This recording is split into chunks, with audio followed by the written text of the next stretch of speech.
विपक्षी एकता की गाड़ी राहुल गांधी के गिव एंड टेक के दलदल में फंस गई है, लेकिन दूसरी तरफ एनडीए की गाड़ी में पुराने और जांचे परखे डिब्बे तेजी से जुड़ते जा रहे हैं।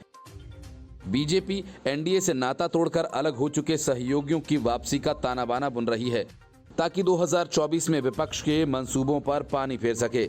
चंद्रबाबू नायडू से लेकर ओम प्रकाश राजभर को दोबारा से एनडीए में लाने की रणनीति बनाई जा रही है।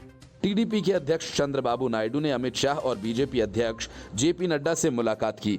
माना जा रहा है कि 2024 के लोकसभा चुनाव में गठबंधन को लेकर तीनों नेताओं के बीच बातचीत हुई। तेलंगाना विधानसभा चुनाव से पहले बीजेपी और टीडीपी के गठबंधन पर मुहर लग जाएगी। बीजेपी और टीडीपी न सिर्फ आंध्र प्रदेश में बल्कि तेलंगाना विधानसभा चुनाव और 2024 का लोकसभा चुनाव भी गठबंधन के तहत लड़ेंगे। 2024 के लोकसभा चुनाव और आंध्र प्रदेश के विधानसभा चुनाव होने हैं, जबकि तेलंगाना में इसी साल चुनाव होने हैं। ऐसे में टीडीपी के साथ बीजेपी के गठबंधन कर 2 राज्यों में विधानसभा चुनाव लड़ने पर सहमति बनी और जल्द ही दोनों दलों के बीच सीटों के बंटवारे पर बातचीत होगी। लोकसभा चुनाव में बीजेपी उत्तर प्रदेश में किसी तरह का कोई राजनीतिक रिस्क नहीं लेना चाहती, जिसके लिए मौजूदा सहयोगी दलों को साथ रखने के अलावा नए साथ की तलाश भी है।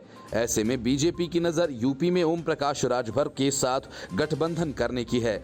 विधान परिषद के चुनाव में राजभर ने बीजेपी के पक्ष में वोटिंग कर दोस्ती का हाथ बढ़ा दिया है। इसकी वजह यह है कि सुभासपा से गठबंधन करने पर बीजेपी को पूर्वांचल में 5 से 6 लोकसभा सीटों का फायदा हो सकता है। बिहार में नीतीश कुमार के एनडीए से अलग होकर गठबंधन के खेमे में जाने के बाद बीजेपी नए राजनीतिक साथियों की तलाश में है। रामविलास पासवान की सियासी विरासत संभाल रहे चिराग पासवान की बीजेपी के साथ नजदीकियां बढ़ रही हैं। उपचुनाव में बीजेपी के लिए चिराग प्रचार कर अपनी मंशा जाहिर कर चुके हैं, लेकिन चाचा पशुपति पारत के एनडीए में होने के चलते दोस्ती परवान नहीं चढ़ पा रही है। हालांकि बीजेपी इस कोशिश में लगी है कि चाचा भतीजा दोनों को साध कर रखा जाए। जेडीयू से अलग होकर अपनी पार्टी बनाने वाले उपेंद्र कुशवाहा के भी बीजेपी के साथ गठबंधन की तैयारी है, तो वीआईपी के प्रमुख मुकेश साहनी को भी साथ लाने की तैयारी है। आंध्र प्रदेश में टीडीपी बड़े भाई की भूमिका में होगी, तो तेलंगाना में टीडीपी बीजेपी के छोटे भाई की भूमिका अदा करेगी। बीजेपी की अगली कोशिश जनसेना को साधे रखने की है। हालांकि बीजेपी और टीडीपी की बढ़ती नजदीकियों से जनसेना नाराज है। बीजेपी चाहती है कि आंध्र प्रदेश में तीनों दल मिलकर वाईएसआर कांग्रेस के खिलाफ चुनावी मैदान में उतरें और साथ ही जनसेना तेलंगाना में बीजेपी की मदद करें। जनसेना का आंध्र प्रदेश में अपना राजनीतिक आधार है, जिसका फायदा बीजेपी उसे साथ लेकर उठाना चाहती है। ये दोनों ही नेता पहले एनडीए के साथ रह चुके हैं। महागठबंधन में शामिल जीतन राम मांझी भी इन दिनों बागी तेवर अपनाए हुए हैं, जिसके चलते उनके भी एनडीए में वापसी के कयास लगाए जा रहे हैं।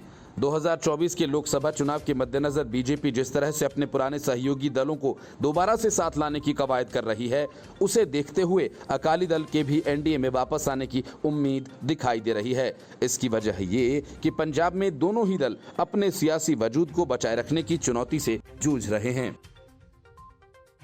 Bureau report, news of India.